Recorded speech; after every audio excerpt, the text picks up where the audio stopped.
CPIയുടെ വിദ്യാർത്ഥി യുവജന സംഘടനകൾ PM ശ്രീ വിഷയത്തിൽ നിയമസഭയിലേക്ക് നടത്തിയ മാർച്ചിന് നേർക്കാണ് പോലീസ് നടപടി. ആ വിഷയത്തിൽ 4 വർത്താനം പറയാൻ, പ്രതിഷേധം നടത്താൻ ധാർമ്മിക അവകാശമുള്ള കേരളത്തിലെ ഒരേ ഒരു സംഘടനാ ത്രയാക്ഷരിയാണ് CPI. രാവിലെ ഉച്ചയ്ക്കും വൈകിട്ടും ലേഖനങ്ങളിലും ബുദ്ധിജീവി സെമിനാറിലൊക്കെ അത് കേരളത്തെ മുടിപ്പിക്കാനുള്ള സാഫ്രൺ അജണ്ട എന്ന് പഠിപ്പിക്കുകയും ഒത്തുകിട്ടിയൊരു താപ്പിന് ആരും അറിയാതെ ഒപ്പിടുകയും ചെയ്ത ആ ദുരൂഹ പണിയിൽ ഇലക്ഷന് 3 മാസം മാത്രം മുമ്പ് അതിൽ കലാപക്കൊടി ഉയർത്തൽ പാർട്ടിക്ക് നഷ്ടമുണ്ടാക്കുമെന്നും ഇലക്ഷന്റെ 16-ാം മണിക്കൂറിൽ മുന്നണിക്ക് രാഷ്ട്രീയ പ്രശ്നമാകുമെന്നും ഉറച്ച തിരിച്ചറിവിലും അക്കാര്യത്തിൽ ആർജവത്തിൽ ആഞ്ഞു പറഞ്ഞുകൊണ്ടാണ് MN സ്മാരകത്തിൽ പാറുന്ന ചെങ്കൊടിക്ക് ഒരു നിലപാടിന്റെ കടുംചുവപ്പ് നിറം. അതിപ്പോഴും രാഷ്ട്രീയം നേർത്തുചോർന്ന് നരയ്ക്കാത്ത ചെങ്കൊടി. LDF-ലെ രണ്ടാമത്തെ കക്ഷി കാണിച്ച ആർജവത്തിന്റെ 1000-ലൊന്ന് UDF-ലെ രണ്ടാമത്തെ കക്ഷിക്ക് ഇല്ലെങ്കിൽ KM ഷാജി അടക്കം പ്രചാരണത്തിൽ പറഞ്ഞ അറബിക്കടൽ ബഡായികളൊക്കെ വിഴുങ്ങി യസാർ എന്ന് മിണ്ടാതിരിക്കൽ വല്ലാത്തൊരവസ്ഥയാണ് ആ പാർട്ടി അണികളുടെ ഗതികേട്. PM ശ്രീക്ക് പിന്നാലെ മേജർ രാഷ്ട്രീയ മലക്കം മറിച്ചിലിൽ വീര്യം കുറയാതെ ആഞ്ഞു കത്തലാണ്. വീര്യം കുറഞ്ഞ മദ്യത്തിന് ടാക്സ് സഹായത്തിൽ ആർക്കോ വേണ്ടിയുള്ള പരോപകാര പണി. സർക്കാർ ഖജാനയ്ക്ക് കോടികളുടെ വരുമാന നഷ്ടമുണ്ടാക്കുന്ന ഡ്രാസ്റ്റിക് ആയ ടാക്സ് സ്ലാഷിംഗ്. എത്ര കിട്ടി, എന്തു കിട്ടി എന്ന് പറയണം സർക്കാർ എന്ന് MP രാജേഷ് അഴിമതി ആരോപണം ഉന്നയിക്കുന്നതിന് മുമ്പ് അതേ കാര്യം ചോദിച്ചയാൾ നിങ്ങൾ അറിയും, പേര് VD സതീശൻ, അന്നത്തെ പ്രതിപക്ഷ നേതാവാണ്. മാസങ്ങൾക്ക് മാത്രം മുമ്പാണ് പ്രതിപക്ഷത്തിന്റെ ആഞ്ഞടി. വീര്യം കുറഞ്ഞ മദ്യത്തിന് നികുതി കുറയ്ക്കാനുള്ള തീരുമാനം ഞങ്ങൾ അറിഞ്ഞേ, അഴിമതിക്കുള്ള നീക്കമാണേ, സർക്കാരിന് കിട്ടേണ്ട കോടികൾ വഴിമാറ്റി കൊടുത്ത അഴിമതി പണത്തിൽ LDF ഇലക്ഷൻ ഫണ്ട് കൂമ്പാരം കൂട്ടാൻ സർക്കാർ ദുഷ്ടപ്പണി നിർത്തിക്കോ എന്ന മുന്നറിയിപ്പിന് മാസങ്ങൾക്ക് മാത്രം ഇപ്പുറമാണ് അതേ വിഷയത്തിൽ അതേ VD സർക്കാർ രാഷ്ട്രീയ ഉൾട്ട ക്ലാസിക്കൽ മലക്കം മറി സമ്മർ സോൾട്ടിംഗ് ആണ്. ഈ മദ്യവർജനം എന്ന് പറയുന്നത് LDF സർക്കാരിന്റെ ഉഡായിപ്പാണെന്ന് പറഞ്ഞ് കൊണ്ടുവന്ന UDF മാനിഫെസ്റ്റോ, അതിന് വിരുദ്ധമാണ് ഈ പോക്ക് എന്ന് പറയുന്നത് പിണറായിയുടെ പ്രതിപക്ഷമല്ല, VM സുധീരൻ. ആശങ്കയുണ്ടത് പരിഹരിക്കണമെന്ന് പറയുന്നത് KC വേണുഗോപാലാണ്. വകുപ്പ് മന്ത്രി പോലും അറിയാതെ ഒറ്റയാണ് തീരുമാനം. PM ശ്രീ പോലെ അതും പോയ സർക്കാരിനെ മണ്ടയ്ക്ക് വെക്കാനാണെങ്കിൽ, വാട്ടർ ബോട്ടറി ലോജിക്കാണെങ്കിൽ പിന്നെ എന്തിനാണ് സാറേ ഈ കേരളം നിങ്ങൾക്ക് 102 സീറ്റിൽ നൽകിയ മാരകമായ മാൻഡേറ്റ് ഒറ്റ മാസം തികയുമ്പോഴേ ജനത്തെ കൊണ്ട് നിരാശയിൽ വിളിപ്പിക്കരുത്. വാട്ടർ ബോട്ടറി സർക്കാർ, U-ടേൺ സർക്കാർ, ഉൾട്ടാ സർക്കാർ. പ്രിയ പ്രേക്ഷകർക്ക് എൻകൗണ്ടറിലേക്ക് സ്വാഗതം.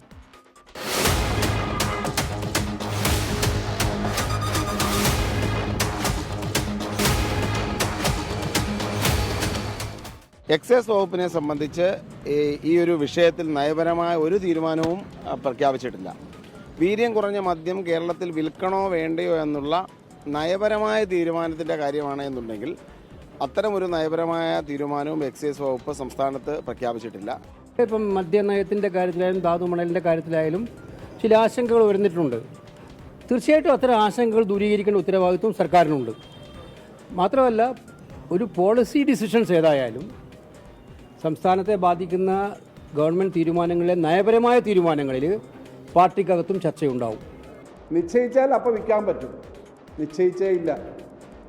അങ്ങനൊരു മദ്യത്തിൽ നിന്ന് കിട്ടുന്ന 100-500-600 കോടി അല്ലെങ്കിൽ പിന്നീട് 1000-2000 കോടിയുടെ ഒരു സെഗ്മെൻ്റായിട്ട് വന്നാൽ അതിൽ നിന്ന് കിട്ടുന്ന പണം വന്നാൽ നമ്മുടെ കൊച്ചുകുട്ടികളും നമ്മുടെ ഇതുവരെ കുടിക്കാത്ത ആളുകളും കുടിക്കുന്നൊരു ശീലം എന്ന നിലയിലേക്ക് വരണ്ട എന്നൊരു തീരുമാനം ഞങ്ങൾ ആലോചിച്ചെടുത്തുകൊണ്ട് തന്നെയാണ് അപ്പോൾ അത് കൊടുക്കാഞ്ഞത്. ഇത് നടപ്പിലാക്കേണ്ട ഈ തീരുമാനം പിൻവലിക്കാനാണ് ഗവൺമെൻറ് തയ്യാറാവേണ്ടത്. Doctor Jindo John, doctor PK Gopan, advocate A Jayasuryan, Shri നീലണെന്ന് ചർച്ചയിൽ ആദ്യം ഞാൻ ശ്രീ ജിൻഡോയിലേക്ക് പോകുന്നു. ജിൻഡോ, ഏതാനും മാസങ്ങൾക്ക് മുമ്പാണ് കുടിപ്പിച്ച് കിടത്തുന്ന തലക്കെട്ടിൽ അന്ന് ഈ ബാറുകളുടെ സമയം കൂട്ടി ഫയൽ അതിവേഗ നീക്കത്തിലോ ചർച്ചയിൽ താങ്കൾ അടക്കം തന്നെയാണ് പങ്കെടുത്തത്. അന്ന് VPP മുസ്തഫയാണ് CPM പ്രതിനിധി. അക്ഷരാർത്ഥത്തിൽ അന്ന് പാവം മുസ്തഫയെ നിർത്തിപ്പൊരിച്ചു ഞാനും താങ്കളും ഒക്കെ. മദ്യമൊഴുക്ക്, അഴിമതി എന്നതൊരു 36 തവണ താങ്കൾ ആ ചർച്ചയിൽ ഉടനീളം പറഞ്ഞതുമാണ്. അങ്ങനെ പറഞ്ഞ് നിങ്ങളെപ്പോലെ ഉള്ളവർക്ക് വീര്യം കുറഞ്ഞ മദ്യത്തിന് നികുതി കട്ട് സ്ലാഷ് ചെയ്ത് വാതിൽ മറക്ക തുറക്കാനുള്ള തീരുമാനത്തിൽ എന്തെങ്കിലും പറയാനുണ്ടോ ന്യായം, ശ്രീ ജിൻഡോ? ഹാഷ്മി, ഇത് വ്യക്തിപരമായിട്ടുള്ള ഒരു അഭിപ്രായം പറയേണ്ട വേദിയല്ല. അത്തരം വേദികൾ ഞങ്ങളെപ്പോലുള്ള ആളുകൾക്ക് വേറെയുണ്ട്. ഇത് ഞാൻ എൻ്റെ പാർട്ടിയുടെയും മുന്നണിയുടെയും അഭിപ്രായം പറയാൻ വന്നിരിക്കുന്നതാണ്. ഇവിടെ നമ്മൾക്ക് പറയാനുള്ളത്, ധനമന്ത്രി, കേരളത്തിൻ്റെ മുഖ്യമന്ത്രി കൂടിയായിട്ടുള്ള ധനമന്ത്രി ബജറ്റിൽ ഒരു നിർദ്ദേശം മുന്നോട്ട് വച്ചിരിക്കുന്നു എന്നുള്ളത് മാത്രമാണ്. അതിനപ്പുറത്ത് കേരളത്തിലെ UDF സർക്കാരിൻ്റെ, VD സതീശൻ സർക്കാരിൻ്റെ മദ്യനയത്തെക്കുറിച്ചിട്ടുള്ള തീരുമാനങ്ങൾ എടുക്കാൻ പോകുന്നേ ഉള്ളൂ.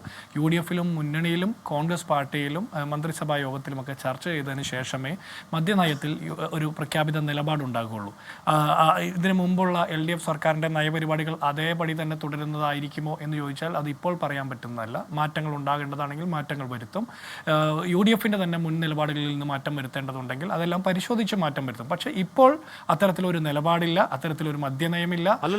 അല്ല, മുൻ സർക്കാരിന്റെ മദ്യനയത്തിൽ മാറ്റം വരാൻ പറ്റത്തില്ലെന്ന് പറയുന്നത് എന്തുകൊണ്ടാണ്?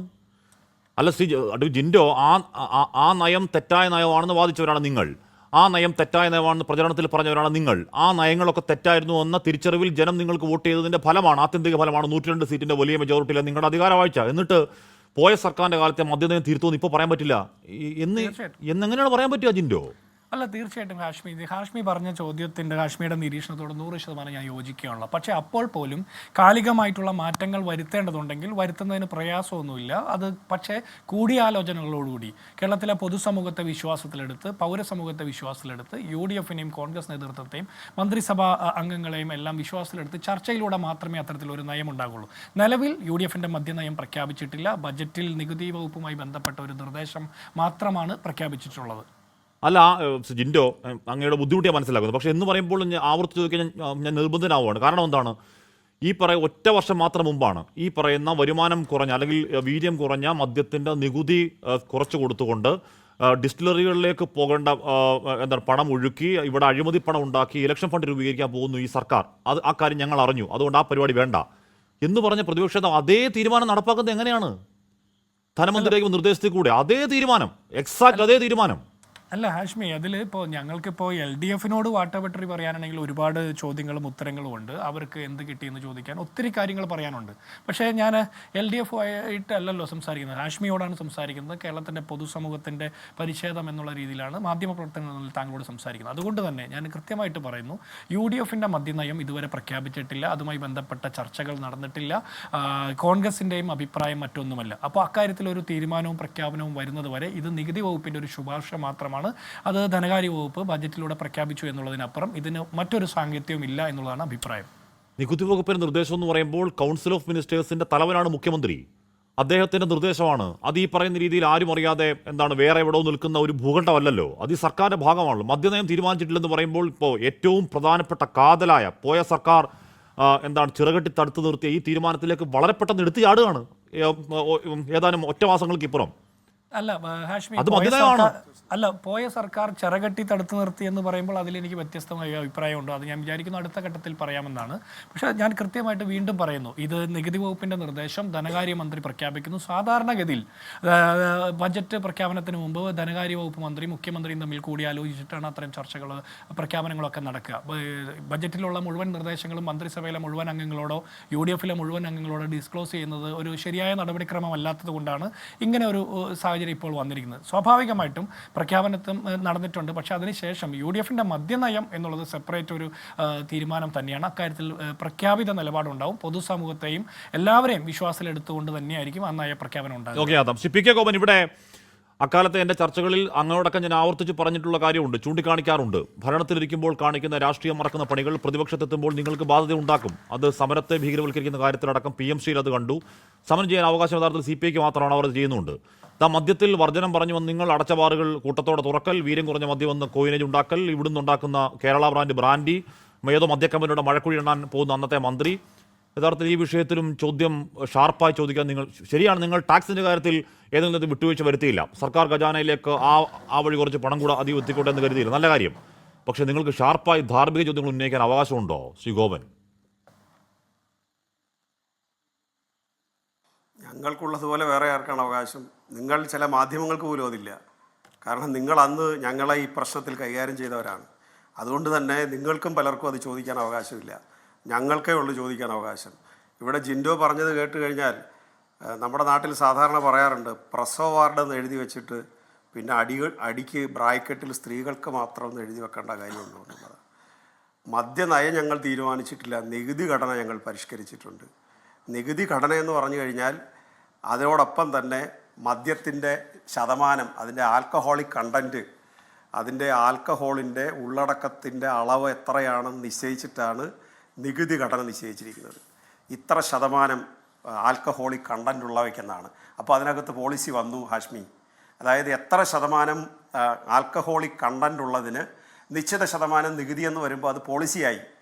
ഇനി ഞങ്ങളത് പ്രത്യേകിച്ച് മദ്യനയം പ്രഖ്യാപിച്ചിട്ടില്ല എന്ന് പറയുമ്പോൾ അതിൽ രണ്ട് പ്രധാനപ്പെട്ട നേതാക്കൾ, കോൺഗ്രസിൻ്റെ രണ്ട് പ്രധാനപ്പെട്ട നേതാക്കൾ അവരുടെ വരികളിലുള്ള വാച്യാർത്ഥവും അവർ പറയാൻ വേണ്ടി മാറ്റിവെച്ച വ്യംഗ്യാർത്ഥവും കൂടി വായിച്ചെടുക്കാനുള്ള ബുദ്ധിവിശേഷം, ബൗദ്ധികമായ സവിശേഷത കേരളീയർക്കുണ്ട്.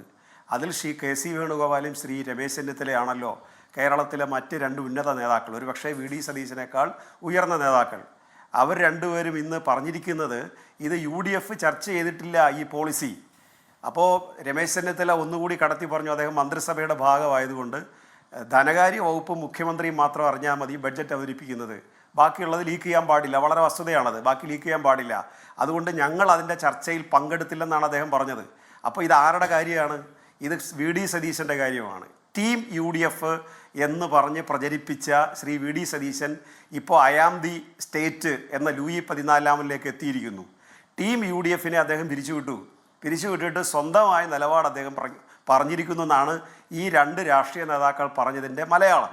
അപ്പോൾ ഇതിനകത്ത് ഇനി അങ്ങ് ചോദിച്ച ചോദ്യത്തിലേക്ക് വന്നാൽ ഞങ്ങൾ അന്നെടുത്ത നിലപാടെന്താ? ഞങ്ങൾക്ക് എവിടെയാണ് ഇതിനകത്ത് ധാർമ്മികതയുടെ പ്രശ്നം വരുന്നത്? ഞങ്ങളെടുത്തത് അതിപ്പോഴും ഞങ്ങളത് പറയുന്നു, ഞങ്ങളത് മാറ്റുന്നില്ലല്ലോ. പഴം പച്ചക്കറിയിൽ നിന്നും മറ്റ് വിഭവങ്ങളിൽ നിന്നും മദ്യം ഉണ്ടാക്കിയാൽ അത് കൃഷിക്കാർക്ക് ഗുണമാകും, പക്ഷേ ടാക്സ് കുറയ്ക്കുന്നില്ല.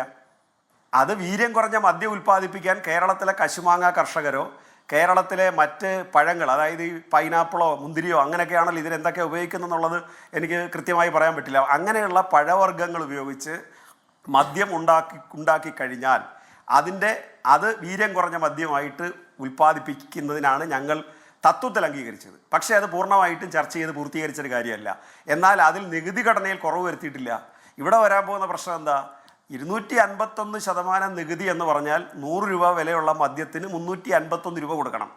1000 രൂപ വിലയുള്ള മദ്യത്തിന് അപ്പോൾ എത്ര രൂപ കൊടുക്കണമെന്ന് ആലോചിച്ചു. 2500 രൂപ നികുതി ആകും ആ മദ്യത്തിൻ്റെ വില. ആ 2500 രൂപ കൊടുക്കേണ്ടുന്ന മദ്യത്തിനാണ് ഇപ്പോൾ വരുന്നത് അതിൻ്റെ പകുതിയിൽ താഴെ പൈസയ്ക്ക് മദ്യം കിട്ടും. അപ്പോൾ റെഡി ടു ഡ്രിങ്ക് ആണിത്. ഇതിനകത്ത് വെള്ളം ചേർക്കണ്ട, സോഡ ചേർക്കണ്ട, മറ്റ് സാധനങ്ങൾ ചേർക്കണ്ട. ഇത് കയ്യിൽ കിട്ടിയാൽ ഉടനെ കുടിക്കാൻ കഴിയും. അപ്പോൾ അത് കുടിച്ച് ശീലമില്ലാത്തവർക്ക് കുറച്ചുകൂടി താല്പര്യം ഉണ്ടാക്കും. അതാണ് സഭകളും മറ്റുള്ളവരും അതിനകത്ത് കാണുന്ന ഒരു ആശങ്ക. അതാണ്. അതുകൊണ്ട് ഇത് ഇടതുപക്ഷത്തിൻ്റെ നയം ധാർമ്മികമായിട്ട് ഞങ്ങൾക്കൊരു പ്രയാസം ഇതിനകത്തില്ല. ഞങ്ങളുടെ മുമ്പിൽ വന്നതാണ് ബക്കാർഡി ഉൾപ്പെടെയുള്ള ആളുകൾ സ്പിരിറ്റ് ഉപയോഗിച്ച് മദ്യം ഉണ്ടാക്കി വീര്യം കുറഞ്ഞ മദ്യം ഉണ്ടാക്കാമെന്ന നിർദ്ദേശം ഞങ്ങളുടെ മുമ്പിൽ വന്നതാണ്. ഞങ്ങളത് തള്ളിക്കളഞ്ഞല്ലോ. ഞങ്ങൾക്ക് ആശങ്ക ഉണ്ടായില്ലല്ലോ, അല്ലെങ്കിൽ ഞങ്ങൾക്ക് ഒരു അക്കാര്യത്തിലൊരു സംശയം ഉണ്ടായില്ലല്ലോ. ഇത് അപകടമാണെന്ന് ഞങ്ങൾക്കറിയാമായിരുന്നല്ലോ. അപ്പോഴാണ് ഏത് മദ്യത്തെക്കുറിച്ച് ഏത് ചർച്ച നടന്നാലും UDF ചാടി വീഴുമായിരുന്നു. വി.ഡി. സതീശൻ പറഞ്ഞു ഇത് അഴിമതിയാണെന്ന്. അപ്പോൾ സ്വാഭാവികമായിട്ടും അദ്ദേഹം നടത്തുമ്പോൾ അത് അഴിമതി അല്ലാതായി മാറുമോ?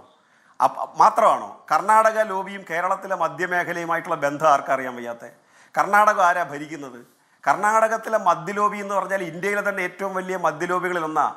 ഞാൻ കഴിഞ്ഞ ചർച്ചയിൽ നിങ്ങളുടെ ചർച്ചയിൽ ഒരു പേര് സൂചിപ്പിച്ചു, ശ്രീ SM കൃഷ്ണ. അദ്ദേഹത്തെക്കുറിച്ച് അന്ന് കേരളത്തിൽ വലിയ തോതിൽ ചർച്ചയായതാണ് SM കൃഷ്ണയുടെ ഇക്കാര്യത്തിലുള്ള പങ്ക്. അദ്ദേഹം പിന്നീട് BJP പോയി, കോൺഗ്രസിൻ്റെ. കേരളത്തിലെ ശ്രീ കരുണാകരനായിരുന്നു, കർണാടകത്തിലെ SM കൃഷ്ണ. അതുപോലെ ഇപ്പോഴത്തെ കോൺഗ്രസ് നേതൃത്വം അവരൊക്കെ ബിസിനസ് മാഗ്നറ്റുകളല്ലേ, അവർക്കെല്ലാം ഇതുമായിട്ട് വലിയ ബന്ധമുള്ളവരാണ്. അപ്പോൾ ശ്രീ വി.ഡി. സതീശൻ്റെ മംഗലാപുരം യാത്രയും ഇതിൻ്റെ നികുതി കുറയ്ക്കലും കൂടി കൂട്ടി യോജിപ്പിച്ച് വായിച്ചു കഴിഞ്ഞാൽ കേരളീയർ മണ്ടരല്ല.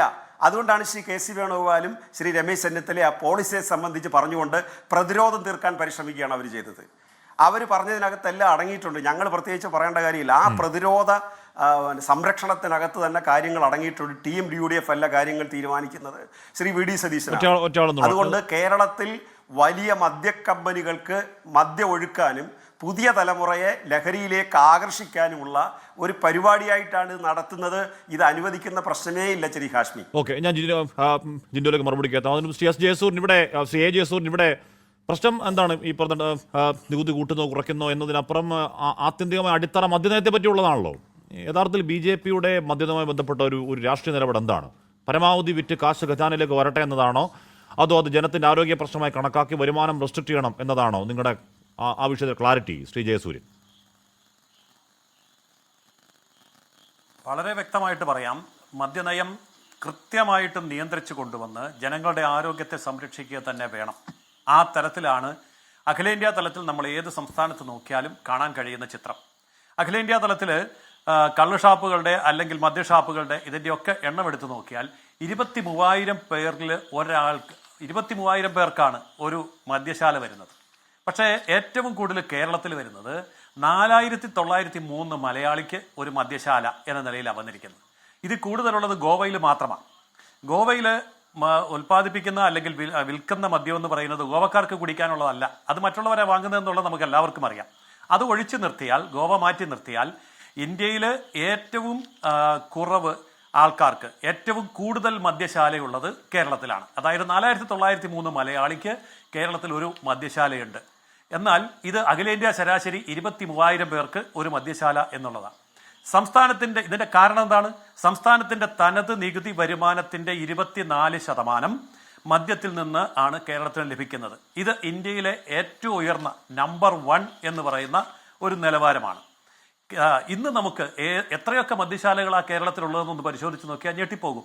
കള്ള് ഷാപ്പുകൾ 5170, ബാർ ഹോട്ടലുകൾ 884, ബീവറേജ് കോർപ്പറേഷന്റെ ഔട്ട്ലെറ്റ് 289, ബിയർ പാർലറുകൾ 425, ക്ലബ്ബുകളുടെ ലൈസൻസ്, അതായത്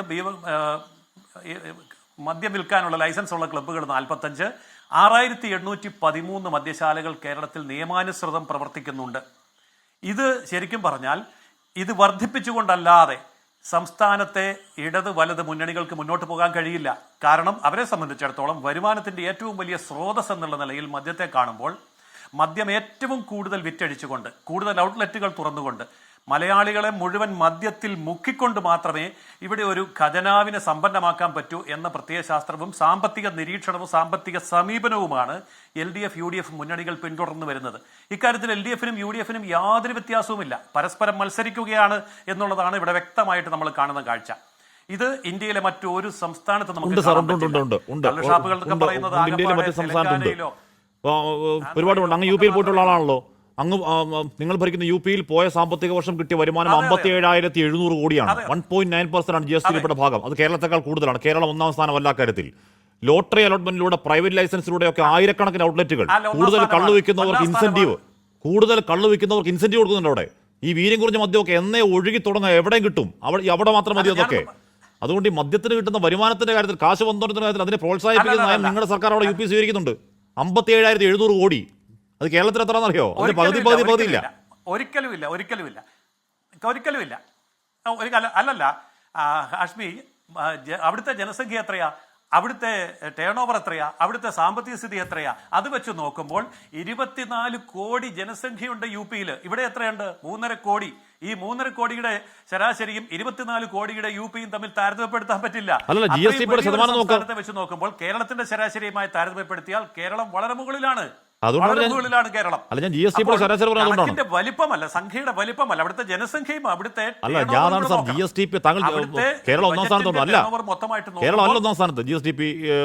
റവന്യൂ വരുമാനത്തിൽ കേരളം 1ാം സ്ഥാനത്താണ്. കേരളത്തിന്റെ ബജറ്റ് അലോക്കേഷനും കൂടെ വെച്ച് നയത്തിന് ഞങ്ങൾ എതിരാണ്. ഇത് ശരിയായിട്ടുള്ള രീതിയല്ല. 1.4 എന്നുള്ളതല്ല കാര്യം. അവിടുത്തെ ജനസംഖ്യ എല്ലാവരും പറയുമ്പോ ഈ കേരളത്തെ 3 കോടി ജനസംഖ്യയുള്ള കേരളത്തെ 24 കോടി ജനസംഖ്യയുള്ള UP-യുമായിട്ട് താരതമ്യപ്പെടുത്തുന്നത് അശാസ്ത്രീയമാണ്. അത് തെറ്റിദ്ധരിപ്പിക്കാൻ വേണ്ടി തന്നെയാണ്. 24 കോടി ജനസംഖ്യയുള്ള UP-യും 3 കോടി ജനസംഖ്യയുള്ള കേരളവും അനുവാദം കൊടുക്കുകയാണ്. ഈ പറയുന്ന ലോട്ടറി അലോട്ട്മെന്റ് നടത്തി ഇഷ്ടംപോലെ കൊടുക്കുന്നു. അവർ കള്ള് കൂടുതൽ വിറ്റ് ലൈസൻസിൽ കൂടെ സർക്കാർ പണം കിട്ടുന്നത്, കള്ള് കൂടുതൽ വിറ്റാൽ പണം ഇൻസെന്റീവ് കൊടുക്കുകയാണ്. എന്താണ് ചെയ്യുന്നത് അപ്പോൾ അവിടെ? അപ്പൊ എന്താണ് നിങ്ങളുടെ നയം യഥാർത്ഥത്തിൽ? ജയസൂര്യൻ, അതൊക്കെ അന്ന് ആ പറയുന്ന ഞങ്ങളുടെ നയമാണ് പറഞ്ഞത്. ഞങ്ങളുടെ നയം ഇതുപോലെ ഈ കണക്ക് എന്തുകൊണ്ടാണ് നിങ്ങൾ പറയാത്തത്? കേരളത്തില് ഈ 4,900 പേർക്ക് ഒരു മദ്യശാല എന്ന് വെച്ച് നോക്കുമ്പോൾ UP-യിൽ 22,000 പേർക്ക് ഒരു മദ്യശാല എന്ന് പറയുന്നത്. അത് നിങ്ങൾ മനസ്സിലാക്കണം, അത് ജനങ്ങൾ മനസ്സിലാക്കണം. അപ്പൊ 4,900 പേർക്ക് ഒരു മദ്യശാല കൊടുക്കുന്ന കേരളമാണോ വലുത്? 22,000 പേർക്ക് ഒരു മദ്യശാല കൊടുക്കുന്ന UP ആണോ വലുത്? സർക്കാർ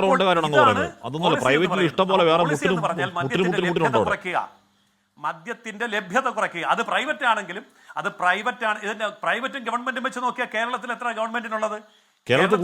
ആകപ്പാട് 290-339 എണ്ണമല്ലേ ഉള്ളൂ ബീവറേജ് കോർപ്പറേഷന്റെ. ബാക്കിയെല്ലാം സ്വകാര്യ മേഖലയല്ലേ? കള്ള് ഷാപ്പ് മുഴുവൻ സ്വകാര്യമല്ലേ? ബാർ ഹോട്ടൽ മുഴുവൻ സ്വകാര്യമല്ലേ? ബിയർ പാർലർ മുഴുവൻ സ്വകാര്യമല്ലേ? അപ്പോ സ്വകാര്യ മേഖലയ്ക്ക് മുഴുവൻ തീരെഴുതി കൊടുത്തിരിക്കുകയല്ലേ? സർക്കാർ നേരിട്ട് നടത്തുന്നത് വെറും 200 ഉള്ളൂ. അല്ല, അവിടെ UP ലൈസൻസ് സംവിധാനമാ. കാര്യമൊന്നുമില്ല. അവിടെ UP പ്രൈവറ്റ് ലൈസൻസ് സംവിധാനമാ. ആ വ്യക്തിക്ക് ഇഷ്ടംപോലെ പണം ഉണ്ടാക്കാം. ആ ഉണ്ടാക്കുന്ന വരുമാനത്തിന്റെ ഭാഗം സർക്കാർ കൊടുക്കണം. അപ്പൊ ഇഷ്ടംപോലെ കള്ള് കച്ചവടം കൂട്ടണം. അപ്പൊ അത് ഇൻസെന്റീവ് അങ്ങോട്ട് കൊടുക്കും സർക്കാർ. എത്ര കൂട്ടിയാൽ അത് പോളിസിയുടെ കാര്യമാണ്. പക്ഷെ ഞാൻ പറഞ്ഞതല്ല. അവിടെ 22,000 മനുഷ്യർക്കാണ് ഒരു മദ്യശാല. ഇവിടെ 4,900 മനുഷ്യർക്ക് ഒരു മദ്യശാല. അത് പോളിസി മാറ്ററാണ്. അത് ഗൗരവമായിട്ട് സംസ്ഥാന അല്ല, അത് ഗൗരവം വേണ്ട, ഒരു തർക്കമില്ല, അത് ഗൗരവം വേണ്ട. കണക്കെടുക്കേണ്ട വിഷയമാണ്. ആ വിഷയമാണ് ഞാൻ പറഞ്ഞത്. അതുപോലെ വരുമാനം 24% റവന്യൂവിന്റെ 24% മദ്യത്തിൽ നിന്ന് വരുന്നു എന്ന് ഓക്കെ, ഞാൻ അങ്ങനെ എത്താം. ശരി, ഞാൻ അങ്ങനെ എത്താം. ശ്രീ സി ആർ നീലകണ്ഠൻ, കേരളം ഗൗരവമായിട്ട് ചിന്തിക്കേണ്ട വിഷയം. അല്ല, അത് ഗൗരവം ചിന്തിക്കണം. എന്ന് പറഞ്ഞാൽ ഇക്കാലം മദ്യം മാത്രമല്ല, നമ്മൾ മദ്യം മാത്രം പറഞ്ഞുകൂടാ, MDMA പോലെ മാരക മയക്കുമരുന്നുകളുടെ ഒഴുക്ക്, അതിൽ കുട്ടികൾ പോലും വിട്ടുപോകുന്ന അവസ്ഥയൊക്കെ അക്കോട് ചിന്തിക്കണം. മദ്യം മാത്രമല്ല നിലവിലെ ഭീഷണി. പോട്ടെ, മദ്യം ഭീഷണി അല്ലെന്ന് ഞാൻ പറയല്ല. പക്ഷേ സി ആർ അങ്ങൊരു മദ്യവിരുദ്ധനാണ്, മദ്യമേ വേണ്ട നിലപാടുകാരനാണ്. പക്ഷേ അത് പ്രാക്ടിക്കൽ അല്ല എന്ന് താങ്കൾക്ക് അറിയാം. ഇവിടെ യഥാർത്ഥത്തിൽ വരുമാന വർധനമാണ് ലക്ഷ്യമെങ്കിൽ അതും സാധ്യമാകുമോ? വീര്യം കൂടിയ മദ്യം, നികുതി കൂടുതലുള്ള മദ്യം, നേരത്തെ പിക്കോവും പറയുന്ന പോലെ അത് ബിവറേജിൽ പോയി വാങ്ങി, അതിനൊരു സ്ഥലം കണ്ടെത്തി, സോഡ വാങ്ങി, കൂടെ കഴിക്കാൻ ടച്ചിങ്സ് എന്നൊക്കെ പറയുന്ന എന്തെങ്കിലുമൊക്കെ മേടിച്ചിരിക്കുന്ന ഒരു സ്ട്രെയിൻ ഇല്ല. വീര്യം കുറഞ്ഞ, നികുതി കുറഞ്ഞ മദ്യം വാങ്ങുക, ഫ്രൂട്ടിയൊക്കെ പോലെ എവിടെയും നിന്ന് സ്ട്രോ ഇട്ട് വലിച്ചു കുടിക്കുക. യഥാർത്ഥത്തിൽ അത് വരുമാനം കൂട്ടുകയാണോ കുറയ്ക്കുകയാണോ ചെയ്യുക? Shri C R.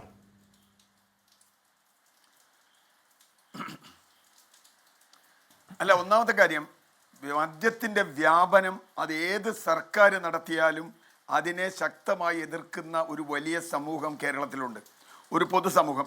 ഹാഷ്മി, അതിന് മുമ്പ് ഒരു കാര്യം പറയേണ്ടത്, കേരളത്തിൽ ഇപ്പോൾ 102 സീറ്റ് നേടി UDF അധികാരത്തിൽ വരുന്നത് ഇപ്പോൾ ജിൻഡോയുടെ കോൺഗ്രസിൻ്റെയോ മുസ്ലിം ലീഗിൻ്റെയോ മാത്രം ശക്തി കൊണ്ടല്ല എന്ന് പൊതുസമൂഹത്തിൽ ഉള്ള പിന്തുണയാണ് എന്ന് പറയാൻ ഒരു ബുദ്ധിമുട്ടുമില്ല.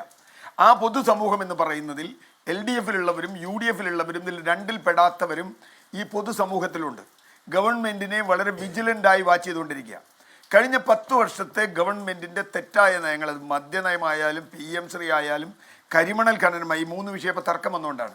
ഈ 3 വിഷയത്തിലും ഏത് തരത്തിലുള്ള ഉൾട്ട ഈ ഗവൺമെൻറ് എടുത്താലും ആ പൊതുസമൂഹം വളരെ വിജിലൻ്റായി അവർക്കെതിരായിട്ടുണ്ടാവും.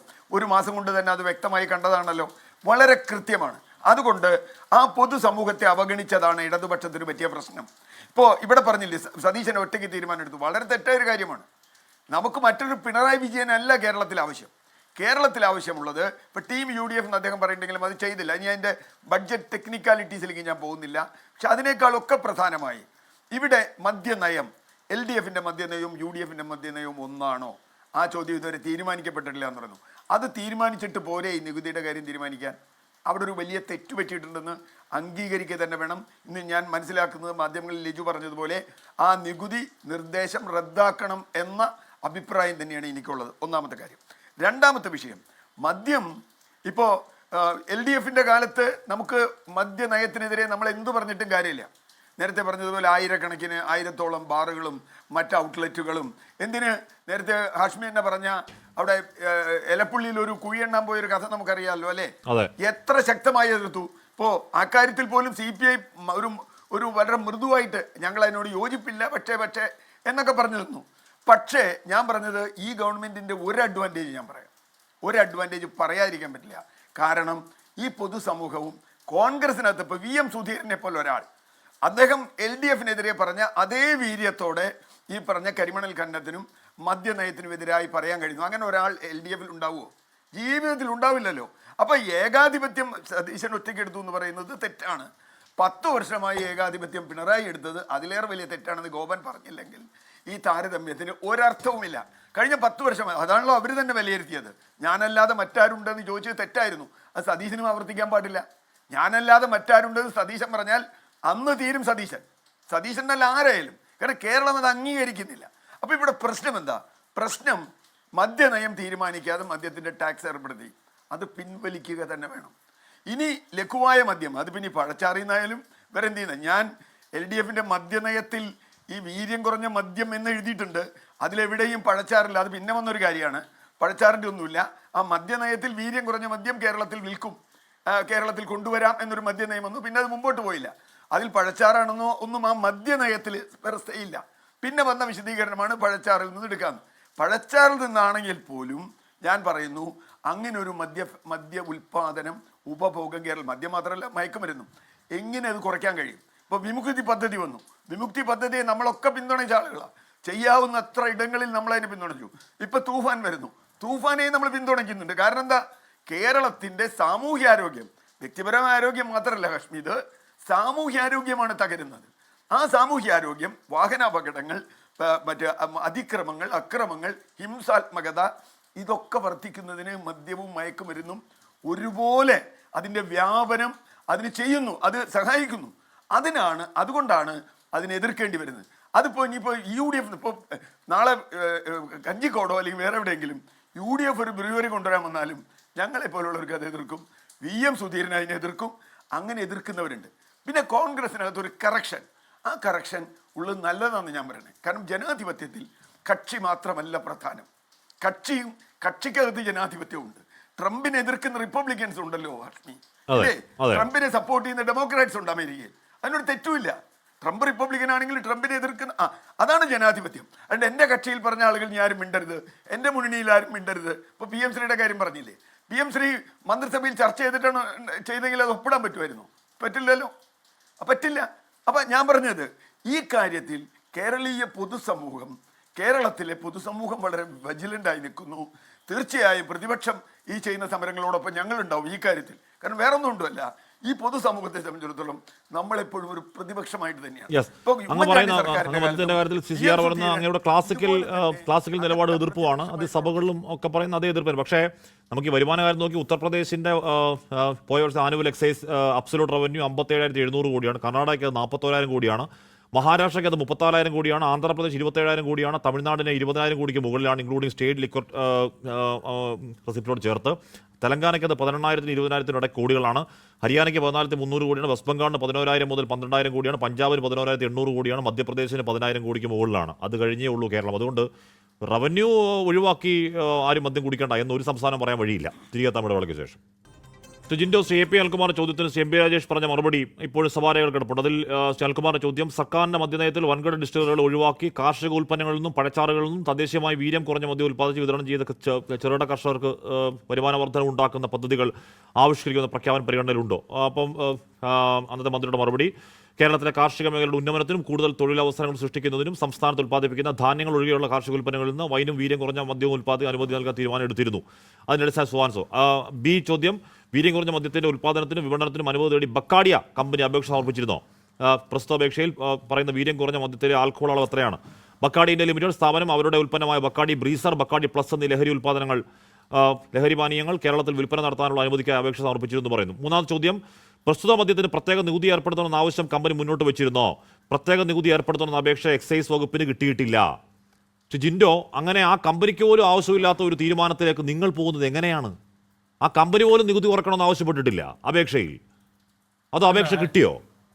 അല്ല ഹാഷ്മി, അതിനെക്കുറിച്ച് പറയാനായിട്ടുള്ള അറിവ് എനിക്കില്ല. കാരണം അത്തരം അപേക്ഷ കിട്ടിയോ എന്നുള്ളതിനെ കുറിച്ചിട്ട് അറിയില്ല. നിലവിലെ എക്സൈസ് വകുപ്പ് മന്ത്രിയുടെ പ്രസ്താവനയിൽ നമ്മൾ മനസ്സിലാക്കുന്നത് UDFന്റെ എക്സൈസ് നയം പ്രഖ്യാപിച്ചിട്ടില്ല, അത് ബാക്കി ചർച്ചകൾക്ക് ശേഷമാണ് പ്രഖ്യാപിക്കാൻ പോകുന്നതുള്ളൂ. അപ്പോൾ ഇതിപ്പോൾ ബജറ്റ് നിർദ്ദേശം മാത്രമാണ്, നികുതി വകുപ്പ് നിർദ്ദേശം മാത്രമാണ്. പിന്നെ ഞാൻ ഒരു കാര്യം, നമ്മളിപ്പോൾ കഴിഞ്ഞ സർക്കാരിൻ്റെ കാലത്താണല്ലോ ഈ വീര്യം കുറഞ്ഞ മദ്യം എന്നുള്ളൊരു ടെർമിനോളജി തന്നെ നമുക്ക് പരിചയം വരുന്നത്. അപ്പോൾ അങ്ങനെ ഒരു പ്രത്യേക സാഹചര്യം എന്തായിരുന്നു ചോദിച്ചപ്പോൾ കർഷകരെ സഹായിക്കാൻ വേണ്ടിയിട്ടാണെന്നാണ് അന്ന് പറഞ്ഞത്. കർഷകരുടെ ഏറ്റെടുത്ത നെല്ലിൻ്റെ പണം കൊടുക്കാതെ, ഹോർട്ടികോർപ്പ് ഏറ്റെടുത്ത പച്ചക്കറിയുടെ പണം കൊടുക്കാതെ കർഷകർ ആത്മഹത്യ ചെയ്യുന്ന സാഹചര്യത്തിലാണ് മദ്യ കമ്പനികൾക്ക് വേണ്ടിയിട്ട് ഇത്ര ഒരു തീരുമാനം ഉണ്ടാക്കിയത്.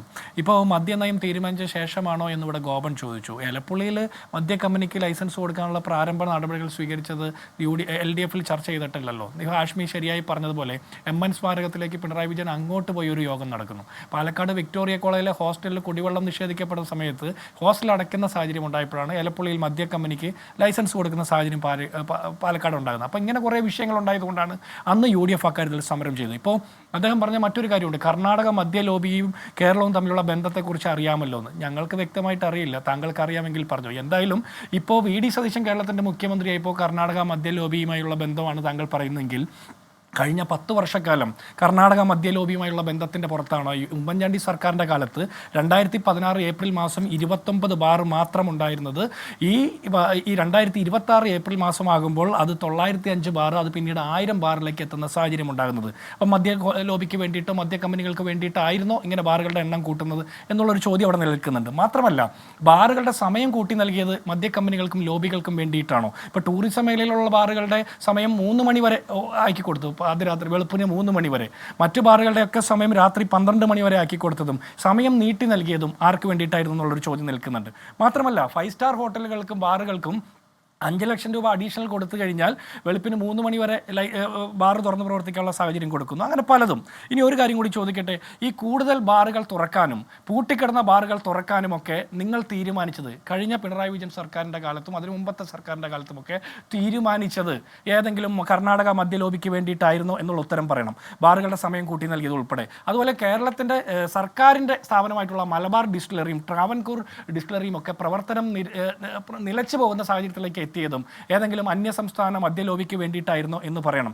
അതുപോലെ തന്നെ കഴിഞ്ഞ എക്സൈസ് വകുപ്പ് മന്ത്രിയായിരുന്ന MP രാജേഷ് എലപ്പുള്ളിയിലെ മദ്യക്കമ്പനി ഒയാസിസ് മദ്യക്കമ്പനിക്ക് വേണ്ടിയിട്ട് അവരുടെ PROയെ പോലെയാണ് പത്രമാധ്യമങ്ങൾക്ക് മുമ്പിൽ വന്ന് സംസാരിച്ചു കൊണ്ടിരുന്നത്. അതും ഏതെങ്കിലും ലോബിക്ക് വേണ്ടിയിട്ടായിരുന്നോ, പ്രത്യേകമായിട്ട് എന്തെങ്കിലും കിട്ടിയിട്ടായിരുന്നോ എന്നുള്ള ചോദ്യം നിലനിൽക്കുന്നുണ്ട്. മാത്രമല്ല അതേ എക്സൈസ് വകുപ്പ് മന്ത്രിയുടെ MP രാജേഷിൻ്റെ കാലത്താണ് ടൂറിസം വകുപ്പിലെ മന്ത്രി എക്സൈസ് വകുപ്പുമായി കൂടിയാലോചിക്കാതെ എക്സൈസ് വകുപ്പിലെ തീരുമാനങ്ങൾ എടുത്തു എന്ന് പറഞ്ഞ വലിയ വിവാദം ഉണ്ടായത്. അപ്പോൾ ഇതെല്ലാം നിലനിൽക്കുമ്പോഴാണ് കഴിഞ്ഞ വർഷം 100 കോടി രൂപ നികുതി വരുമാനത്തിൽ ബാറുകളിൽ നിന്ന് കിട്ടേണ്ടത് പിടിച്ചെടുത്തില്ല എന്നുള്ള ആക്ഷേപം നിൽക്കുന്നത്. ആ 100 കോടി രൂപ നിങ്ങൾ മദ്യലോബിക്ക് വിട്ടുകൊടുത്താണെന്നുള്ള ചോദ്യം നിൽക്കുന്നു. മാത്രമല്ല കഴിഞ്ഞ 2 വർഷമായിട്ട് കേരളത്തിലെ ഒറ്റ ബാറുകളിലും ഒരു തരത്തിലുമുള്ള പരിശോധന നടത്തിയിട്ടില്ല എന്നും രേഖാമൂലം ധനകാര്യമന്ത്രി അറിയിച്ചിട്ടുള്ളതാണ്. ഇതെല്ലാം മദ്യലോബിക്ക് വേണ്ടിയിട്ട് ചെയ്ത വിടുപണിയാണോ എന്നുകൂടി പറയണം. ഇപ്പോൾ ഒരു സർക്കാർ അധികാരത്തിലെത്തി 30 ദിവസത്തിനുള്ളിൽ പ്രഖ്യാപിക്കുന്ന ഒരു ബജറ്റിന്റെ ഭാഗമായിട്ട് നികുതി വകുപ്പിന്റെ ഒരു ശുപാർശ ധനകാര്യമന്ത്രി പ്രഖ്യാപിക്കുമ്പോൾ അക്കാര്യം നികുതി വകുപ്പിന്റെ ശുപാർശ മാത്രമായിട്ടാണ് നിൽക്കുന്നത്.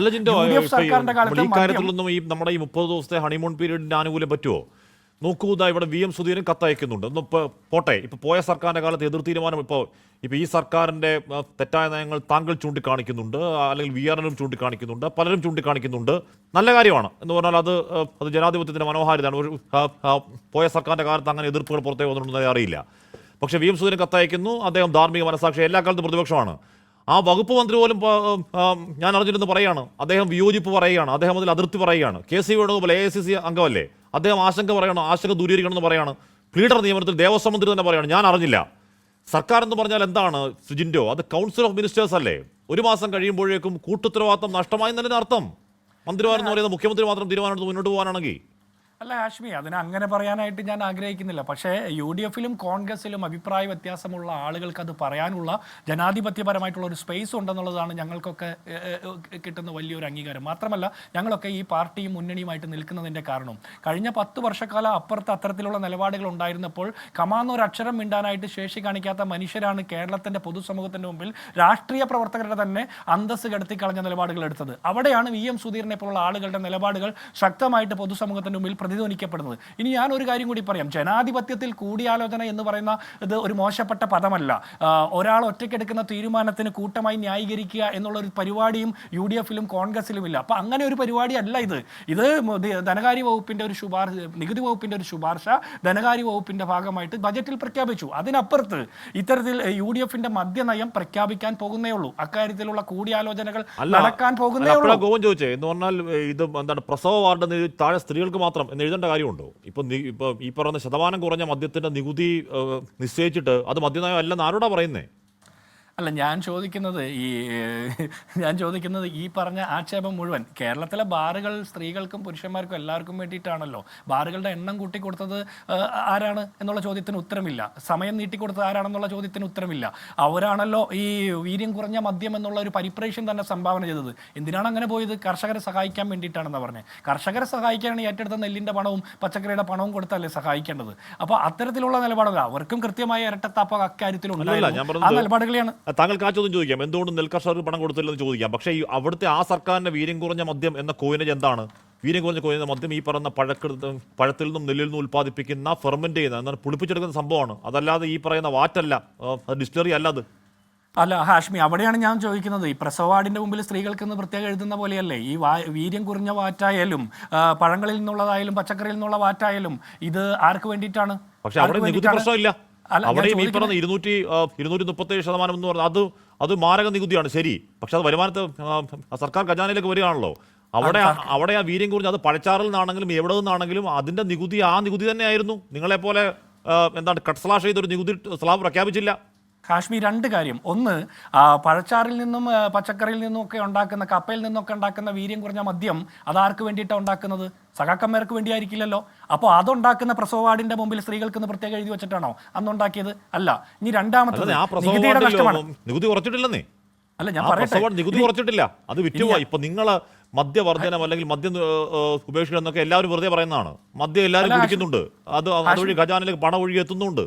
ആ നികുതിയിൽ പണം ഒഴുകി എത്തും, നിങ്ങളുടെ നികുതിയിൽ പണം ഒഴുകി എത്തില്ല, നഷ്ടമാണ്. ഞാൻ പറയട്ടെ ഹാഷ്മി, ഇതിൽ മദ്യത്തിന്റെ ടാക്സ് കുറച്ചതിലൂടെയുള്ള ഒരു നഷ്ടത്തെക്കുറിച്ചാണ് ഇവർ ആശങ്കപ്പെടുന്നത്. കഴിഞ്ഞ വർഷം മാത്രം 100 കോടി രൂപ ബാറുകളിൽ നിന്ന് പിരിച്ചെടുക്കാൻ പോകുന്നതിൽ ആ നഷ്ടത്തെക്കുറിച്ച് ആരും മിണ്ടുന്നില്ലല്ലോ. അത് 100 കോടി രൂപ പൊതുഖജനാവിൽ നഷ്ടപ്പെട്ടതല്ലേ? 2 വർഷമായിട്ട് പരിശോധനകൾ ഒന്നും നടത്താതിൻ്റെ പേരിലുള്ള നഷ്ടങ്ങളെ കുറിച്ചിട്ട് ഇവിടെ അക്കൗണ്ട് ചെയ്യപ്പെടുന്നില്ല. അപ്പം നികുതി കുറയ്ക്കുന്നതിലുള്ള നഷ്ടമാണോ LDFന്റെ പ്രശ്നം? ഞങ്ങളെ സംബന്ധിച്ചിടത്തോളം നികുതി കുറയ്ക്കുന്നതിലുള്ള നഷ്ടം മാത്രമല്ല, കേരളത്തിന്റെ പൊതുസമൂഹത്തിന്റെ മുമ്പിൽ ചർച്ച ചെയ്യപ്പെടുന്ന ഒരു വലിയ പ്രശ്നമാണ് മദ്യം ഉൾപ്പെടെയുള്ള ലഹരി വസ്തുക്കളുടെ അമിതമായിട്ടുള്ള ഉപയോഗം. അപ്പോൾ ആ വിഷയത്തിൽ നികുതിയുടെ നഷ്ടമോ നികുതിയുടെ അധിക വരുമാനമോ അല്ല, അതിനപ്പുറത്തുള്ള രാഷ്ട്രീയമായിട്ടുള്ള സാമൂഹികമായിട്ടുള്ള പ്രത്യാഘാതങ്ങളെ കുറിച്ചിട്ട് പഠിക്കേണ്ടതും അഭിപ്രായം രേഖപ്പെടുത്തേണ്ടതുമുണ്ട്. അക്കാര്യത്തിലുള്ള കൂടിയാലോചനകൾക്ക് ശേഷം UDFന്റെ മദ്യനയം പ്രഖ്യാപിക്കുന്നതായിരിക്കും. പി.കെ. ഗോപൻ, എന്ന് പറഞ്ഞാൽ നിങ്ങൾ ഈ മദ്യവർജ്ജനം ഒന്നും ചുമ്മാ പറയാമെന്ന് എല്ലാവർക്കും മനസ്സിലായി. അതെല്ലാവരും, അത് UDF ആവട്ടെ, LDF ആവട്ടെ, BJP ആവട്ടെ, അത് വെറുതെ പറയുന്നതാണ്. ഖജാനിലേക്ക് ഭരണത്തിലിരിക്കുമ്പോൾ ഈ ബിസിനസ് മുന്നോട്ട് കൊണ്ടുപോകാൻ കാശ് വേണം, ഖജാനിലേക്ക് ഒഴുകിയെത്തുന്ന മാരകമായ കോടികൾ വേണ്ടെന്ന് നോക്കാൻ ഒരു സർക്കാരും തയ്യാറാവില്ല. ഇപ്പം നിങ്ങൾ മദ്യവർജ്ജനം യഥാർത്ഥ ആത്മാർത്ഥമാണെങ്കിൽ ഈ പറയുന്ന മഴക്കുഴി എണ്ണാൻ മന്ത്രി പോവോ? ഈ പറയുന്ന കേരള ബ്രാൻഡി എന്ന് പറഞ്ഞിട്ട് ഇവിടെ കള്ളുണ്ടാക്കി ഇവിടെ വിൽക്കാനുള്ള ആലോചന ഉണ്ടാവുമോ? ഇവിടെ ഈ പറയുന്ന രീതിയിൽ എന്താണ് ബാറുകൾക്ക് സമയം കൂട്ടി കൊടുക്കുക? ഒന്നും ഉണ്ടാവില്ല. യഥാർത്ഥത്തിൽ നിങ്ങളുടെ പ്രശ്നം മദ്യത്തിന്റെ വ്യാപനമാണോ, അതോ അതിൽ കൂടി കിട്ടുന്ന ടാക്സിൽ കുറവ്, വരുമാനത്തിന് നഷ്ടം കേരളത്തിൽ ഉണ്ടാവുന്നു എന്നതാണോ പി.കെ. ഗോപൻ?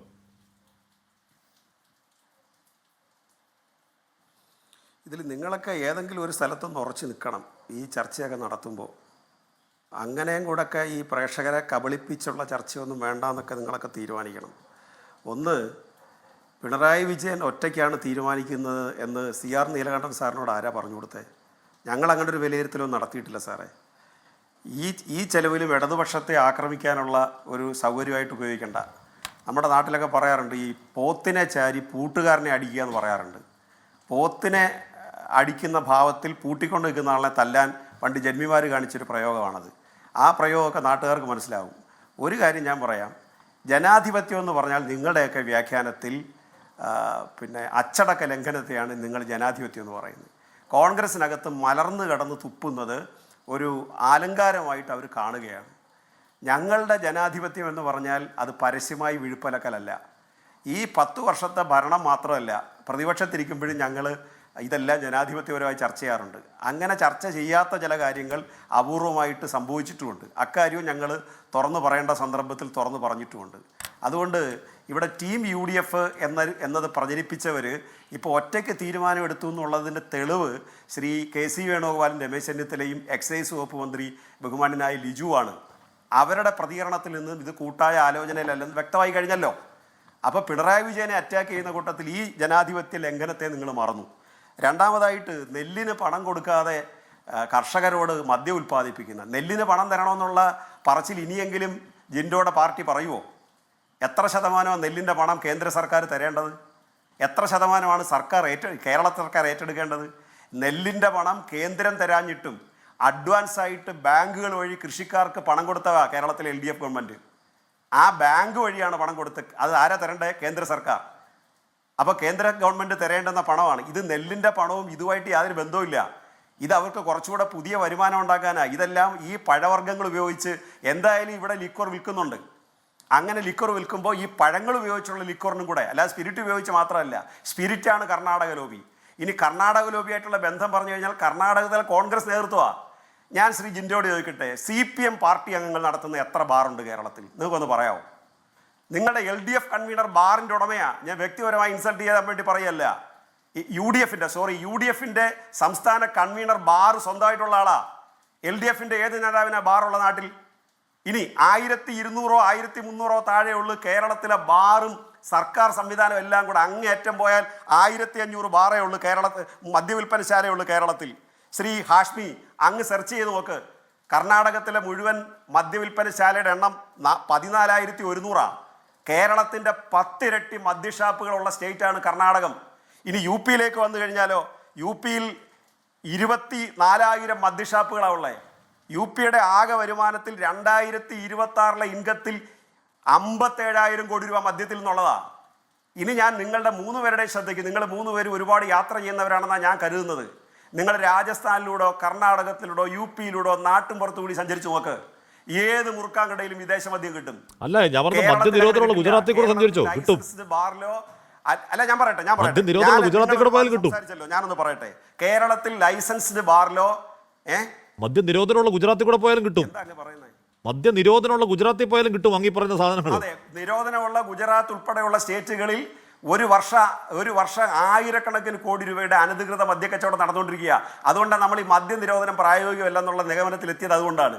അപ്പോൾ അത്തരം സ്റ്റേറ്റുകളിലെല്ലാം വൻതോതിൽ പണം മദ്യം ഉപയോഗിച്ചും സ്വകാര്യ മേഖലകളിൽ വിൽപ്പന നടത്തിയും അനധികൃത മദ്യക്കച്ചവടം നടത്തുന്നതിൽ വ്യത്യസ്തമായി കേരളത്തിൽ അത് നിയന്ത്രിതമാണ്.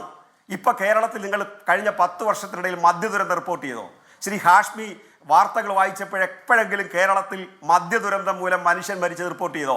നേരെ മറിച്ച് മുൻകാലങ്ങളിൽ അത് LDF ഭരിച്ചപ്പോഴും UDF ഭരിച്ചപ്പോഴും മദ്യദുരന്തം ഉണ്ടായിട്ടുണ്ട് കേരളത്തിൽ. വളരെ ശക്തമായ നിലപാട് സ്വീകരിച്ചതുകൊണ്ടാണ് അത്തരം ദുരന്തങ്ങൾ കേരളത്തിൽ സംഭവിക്കാതിരുന്നത് എന്നുള്ളത് കണക്ക് പരിശോധിച്ചാൽ നിങ്ങൾക്ക് മനസ്സിലാകും. ഇനി ബാറ് പരിശോധന നടത്തിയിട്ടില്ല, നികുതി പിരിച്ചെടുത്തിട്ടില്ല, എന്തൊക്കെയാണ് ഇവിടെ ഇരുന്നുകൊണ്ട് തട്ടിവിടുന്ന കാര്യങ്ങൾ. കേരളത്തിൽ നികുതി പിരിച്ചെടുക്കുമ്പോൾ 24 മുതൽ 26% വരെ റവന്യൂവിൻ്റെ മദ്യത്തിൽ നിന്നുള്ള നികുതിയാണെന്നുള്ളത് പിന്നെ പിരിച്ചെടുക്കാതാണോ വന്നേ? പിരിച്ചെടുക്കാതല്ല വന്നേ. ഇത് UP 22% കേട്ടോ. കേരളത്തിൽ 24% മദ്യത്തിൽ നിന്ന്. ആകെ വരുമാനത്തിൻ്റെ 24% കേരളത്തിൽ മദ്യത്തിൽ നിന്നുള്ള ടാക്സ് എന്ന് നിങ്ങൾ പറഞ്ഞാൽ 22% UP-യിൽ. UP കേരളത്തെ പോലല്ല. വലിയ കോറികളുണ്ട്, കൽക്കരിക്കനികളുണ്ട്, വലിയ സമ്പത്തുള്ളൊരു സ്റ്റേറ്റാണ്. വിനിയോഗത്തിന് അല്ലെങ്കിൽ ഭൂമിക്കടിയിൽ നിന്നുള്ള ധാതുക്കളുടെ അളവ് കേരളത്തെ പോലല്ല. കേരളത്തിൽ ഇതൊന്നുമില്ല. കേരളം അങ്ങനെ പ്രകൃതിപരമായി സമ്പന്ന സ്റ്റേറ്റല്ല, സൗന്ദര്യത്തിലേ ഉള്ളൂ സമ്പന്നം. ആ സ്റ്റേറ്റിലാണ്. അതുപോലെ കർണാടകം കൽക്കരിഖനി ഉൾപ്പെടെയുള്ള സ്റ്റേറ്റാണ്. അവിടെ വരുമാനത്തിൻ്റെ കേരളത്തെ പോലെയോ കേരളത്തെക്കാൾ കൂടുതലോ ആണ് അവിടെ മദ്യത്തിൽ നിന്നുള്ള വരുമാനം. അതുപോലെ എവിടെയും മദ്യം കിട്ടും, സുലഭമായ മദ്യം കിട്ടും. അങ്ങനെ നിയന്ത്രിതമായ മദ്യ വിപണനം ഉണ്ടായിരുന്ന ഒരു കേരള സ്റ്റേറ്റിൽ ഇപ്പോൾ വീര്യം കുറഞ്ഞ മദ്യത്തിന് ടാക്സ് കുറച്ചാൽ അത് ദോഷം ചെയ്യും. ഞങ്ങളത് ചെയ്തില്ലല്ലോ. ഞങ്ങൾക്ക് വരുമാനം കൂട്ടണമായിരുന്നെങ്കിലോ ഞങ്ങൾക്ക് മദ്യലോബിയുടെ, നിങ്ങൾ എന്തായാലും സമ്മതിക്കുമല്ലോ, സ്പിരിറ്റ് വഴി മദ്യം ഉണ്ടാക്കുന്നത് വലിയ മദ്യ കമ്പനികളാണ്. അതാണല്ലോ ബെക്കാർഡിയുടെ അപേക്ഷ ഞങ്ങളുടെ മുമ്പിൽ വന്നല്ലോ. ജിൻഡോ, ഞങ്ങൾ അംഗീകരിച്ചില്ലല്ലോ. നിങ്ങൾ ഈ പറയുന്ന ചാഞ്ചാട്ടം ഞങ്ങൾക്കുണ്ടായിരുന്നെങ്കിൽ ബെക്കാർഡിയുടെ നിർദ്ദേശം അംഗീകരിച്ചുകൊണ്ട് ഞങ്ങൾക്കിത് പാസ്സാക്കാമായിരുന്നല്ലോ. ഞങ്ങൾ ചെയ്തില്ലല്ലോ. അപ്പം ഞങ്ങളത് ചെയ്യാതിരിക്കുകയും നിങ്ങളിത് വന്നിട്ട് നിങ്ങളുടെ ബഡ്ജറ്റിൽ, നിങ്ങളുടെ നയപ്രഖ്യാപനത്തിൽ ഇല്ല. ബഡ്ജറ്റിൽ നികുതി ഘടന പരിഷ്കരിക്കുക എന്ന് പറഞ്ഞാൽ ഞാൻ നേരത്തെ പറഞ്ഞതുപോലെ നിശ്ചിത അളവ് ആൽക്കഹോളിക് കണ്ടന്റ് ഉള്ളതിന് നികുതി പ്രഖ്യാപിച്ചു കഴിഞ്ഞു. അത് 251% എന്നുള്ള 120 കൊണ്ടുവന്നു. കേരളത്തിൻ്റെ ഖജനായിക്ക് നഷ്ടമാണ്. കേരളത്തിൻ്റെ ഖജനായിക്ക് നഷ്ടമാകുമ്പോൾ മറ്റൊരിടത്തത് ലാഭമായിട്ട് മാറും. അത് മദ്യ മുതലാളിമാർക്ക് ലാഭമായിട്ട് മാറും. അങ്ങനെ ലാഭമായിട്ട് മാറുന്നതിൻ്റെ ലോജിക്ക് നിങ്ങൾ വിശദീകരിക്കണം. ഞങ്ങൾ കേരളത്തിൻ്റെ വരുമാനം, സാമ്പത്തിക പ്രതിസന്ധിയുള്ള കേരളത്തിൻ്റെ പണമെടുത്ത് വലിയ മദ്യ മുതലാളിമാർക്ക് കൊടുക്കുന്നതിൻ്റെ കാര്യം എന്താണെന്ന് നിങ്ങൾ വിശദീകരിക്കുക. പിന്നെ CPM-നെ ചീത്ത വിളിക്കുക. പിന്നെ നിങ്ങൾ 10 പിണറായി വിരുദ്ധത പ്രസംഗിക്കുക. പിന്നെ 10 CPM വിരുദ്ധത പറ. അതല്ലേ നിങ്ങൾ ചെയ്യുക. നിങ്ങൾ കുറച്ച് കാലമായിട്ട് ചെയ്തുകൊണ്ടിരിക്കുകയല്ലേ. പക്ഷേ ഇതിൻ്റെ കാര്യം പറഞ്ഞിട്ട് ചെയ്താൽ പോരായോ? ഈ കാര്യം വിശദീകരിച്ചിട്ട് ചെയ്താൽ പോരായോ? അതിന് പകരം ഇതൊന്നും പറയാതെ ഇടതുപക്ഷത്തിൻ്റെ നയത്തെ, ഇടതുപക്ഷം ഏകാധിപത്യപരമായി പെരുമാറി ഞങ്ങളുടെ മുദ്രാവാക്യം തെറ്റിപ്പോയി. അതായിക്കോട്ടെ, അതുകൊണ്ടാണല്ലോ നിങ്ങൾ ജയിച്ചത്. പക്ഷേ ഞങ്ങൾ 10 വർഷമല്ല. ശ്രീ ഹാഷ്മി, നിങ്ങൾ നോക്കൂ, ശിവദാസ മേനോൻ എക്സൈസ് വകുപ്പ് മന്ത്രിയായിരുന്നു, PK ഗുരുദാസൻ എക്സൈസ് വകുപ്പ് മന്ത്രിയായിരുന്നു, MB രാജേഷ് എക്സൈസ് വകുപ്പ് മന്ത്രിയായിരുന്നു, K ബാബു, K രഘുനാഥ് ഉൾപ്പെടെയുള്ള എത്രയോ എക്സൈസ് വകുപ്പ് മന്ത്രിമാർക്കെതിരായിട്ട് ഇവിടെ ഇപ്പോഴും കേസ് കിടക്കുന്നു. എന്തുകൊണ്ടാണ് CPM മന്ത്രിമാർക്കെതിരെ, എക്സൈസ് ഭരിച്ചവർക്കെതിരെ കേസില്ലാത്ത? എന്തുകൊണ്ടാണ് എക്സൈസ് ഒരു അഴിമതിയുടെ കൂടാരമായിട്ടും CPM നേതാക്കന്മാരോ അല്ലെങ്കിൽ LDF-കാരോ അതിൽ നിന്ന് മാറിയുന്നത്? എന്തുകൊണ്ടാണ് അത് അഴിമതി അതിനെതിരെ ഉന്നയിക്കാൻ കഴിയാതെ പോയത്? എന്തുകൊണ്ടാണോ? എന്തെല്ലാം കാര്യങ്ങളിൽ ഇവർ ആക്ഷേപം ഉന്നയിച്ചു? കൂട്ടത്തിൽ അങ്ങേക്ക് പറയാൻ കഴിയുന്ന ബാർക്കോഴയായിരുന്നു. അങ്ങനെ പറഞ്ഞില്ല. ആ കൂട്ടത്തിൽ അങ്ങേക്ക് പറയാൻ കഴിയുന്ന ബാർക്കോഴ ഉണ്ടായിരുന്നു. അങ്ങ് മറന്നു എന്ന് തോന്നുന്നു. അതെ, ബാർക്കോഴ ഉൾപ്പെടെ ആയിക്കോട്ടെ. ബാർക്കോഴ ഉൾപ്പെടെയുള്ള കാര്യങ്ങളിൽ ഗുരുതരമായ അഴിമതി കേസ് UDF-ന്റെ കാലത്ത് ഉയർന്നു വന്നു. ഇപ്പോഴും K ബാബു ആ കേസിൽ പ്രതിയാണ്. എന്തുകൊണ്ട് MB രാജേഷിനെതിരെ നിങ്ങൾക്ക് അഴിമതി ആരോപണം ഉന്നയിക്കാൻ പറ്റുന്നില്ല? PK ഗുരുദാസനെതിരെ ഉന്നയിക്കാൻ പറ്റുന്നില്ല? ശിവദാസ മേനോനെതിരെ ഉന്നയിക്കാൻ പറ്റിയില്ല? അപ്പം ഞങ്ങളത് സംശുദ്ധിയോടുകൂടി കൊണ്ടു നടന്നു. ആ മേഖല ആ അഴിമതിയുടെ കറ പറ്റുന്ന മേഖലയാണെന്ന് ഞങ്ങൾക്ക് നല്ലതുപോലെ അറിയാം. അതുകൊണ്ടാണ് അതുകൊണ്ടാണ് ഞാൻ ഹാഷ്മി ആദ്യം ക്വസ്റ്റ്യൻ ചെയ്തത്. നിങ്ങൾക്ക് എന്താ ധാർമ്മികമായിട്ട് ഇത് പറയാൻ അവകാശം എന്ന് ചോദിച്ചുകൊണ്ട് ഞാൻ പറഞ്ഞു, ഞങ്ങൾക്കേ ഉള്ളൂ ധാർമ്മികമായിട്ട് അവകാശം. ഞാനേ കണ്ടുള്ളൂ എന്ന് പറഞ്ഞതുപോലെ നിങ്ങളുടെ മദ്യനയത്ത് മദ്യവർജനം എന്ന് പറഞ്ഞ മദ്യവ്യാപനത്തിന് നിങ്ങളുടെ പരിപാടി വെക്കുമ്പോൾ നമ്മൾ എതിർപ്പോ അതേ നിലപാട് നമ്മൾ എതിർക്കുമല്ലേ? നമുക്ക് ധാർമ്മികാവശ്യം ഇല്ലാതെ തെറ്റുണ്ട്. 356 ഒരു കാര്യം കൂടെ പറയാം, ഒരു കാര്യം കൂടെ പറഞ്ഞോട്ടെ, ഒരു അര മിനിറ്റ് മതി. 356 ലക്ഷം മദ്യ കേസുകളാണ് UDFന്റെ അവസാന കാലത്ത് കേരളത്തിൽ വിറ്റത്. 356 ലക്ഷം കേസുകൾ മദ്യം കേരളത്തിൽ ഇപ്പോൾ വിൽക്കുന്ന ശരാശരി എത്രയെന്നറിയോ? UDF വരുന്നതിന് മുമ്പ് 311 ലക്ഷം കേസുകൾ. ശ്രീ ഹാഷ്മിയോട് സെർച്ച് ചെയ്യാൻ പറയുക. അല്ല, വന്ന വരുമാനത്തിലെ വർധന കൂടി അങ്ങ് കാണണം. കേസുകളുടെ കുറവ് കേരളത്തിലുണ്ട്. വന്ന വരുമാനത്തിലെ വർധനവും കാണണം. പിടിച്ചുകൂടി കൂട്ടുന്ന MDMA-യോട് കൂടുതൽ ഞാൻ ഇടപെടുകയാണേ.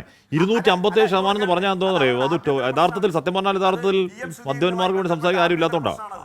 ടാക്സ് റൂട്ടിംഗ് ആണ്. 257% എന്ന് പറഞ്ഞാൽ ടാക്സ് റൂട്ടിംഗ് ആണ്. അപ്പോൾ അത്തരത്തിൽ 257% വേറെ ഏതെങ്കിലും ഉൽപ്പന്നത്തിന് അത്രയും ശതമാനം ഉണ്ടോ? അപ്പോൾ അത്രയും ശതമാനം കൊടുത്ത് മദ്യം വാങ്ങി കുടിക്കുന്ന മദ്യപന്മാരുടെ വരുമാനത്തിൻ്റെ പ്രധാന ചങ്ക് ആണ് നമ്മുടെയൊക്കെ റവന്യൂ എന്നുകൂടി ഓർക്കണം. എന്നിട്ട് ആ മദ്യപന്മാരോട് എല്ലാ കാലവും പുച്ഛം, പരിഹാസം, താറ്റ് തിരികെത്താൻ ഇടവേളയ്ക്ക് ശേഷം. ശ്രീ എസ് ജയസൂര്യൻ, ഇവിടെ എന്താണ് മണി മാറ്റേഴ്സ് ഫണ്ടാണ് പ്രധാനം. ഉത്തർപ്രദേശിൽ അത് 57,700 കോടി, എന്താണ് മഹാരാഷ്ട്രയിൽ 34,000 കോടി, ഹരിയാനയിൽ 14,300 കോടി, മധ്യപ്രദേശിൽ 10,000 കോടിക്ക് മുകളിൽ. ഇപ്പം നിങ്ങൾ ഭരിക്കുന്ന ഏത് സംസ്ഥാനം എടുത്ത് നോക്കിയോ, ഇപ്പം ഗുജറാത്ത് അവിടെ നിരോധനമാണെന്ന് പറയുന്നത്, അവിടെയും ഈ പറയുന്ന പെട്ടിക്കടലോ കിട്ടുമെന്ന് പറഞ്ഞാൽ അതെന്തായാലും സർക്കാരോട് വരുമാനമില്ല, അതൊക്കെ വ്യാജമാണ്.